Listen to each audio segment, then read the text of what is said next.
marketing strategies are too many?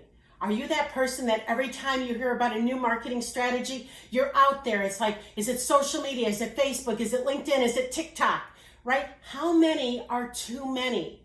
Well, let me tell you how I think about marketing strategies. I believe that, like a table, marketing strategies should be stable. How many legs does a table have or need in order to be stable? It needs at least 3 legs to be stable. So does your marketing. However, 4 legs is much better. So I like to add 4 marketing strategies, or have 4 marketing strategies going in my business at any given time.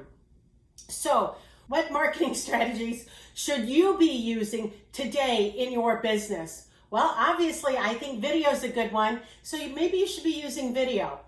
What is video? It's me speaking, right? I think speaking is a good one. Maybe you should be using speaking. Should you be using all of the other ones? TikTok and Twitter and LinkedIn and Facebook and email marketing and, right? It doesn't matter. Just find the ones that work best for you and focus on no more than 4 lead generating strategies at any given time. And you'll thank me. It's Kuhn. Have a great day.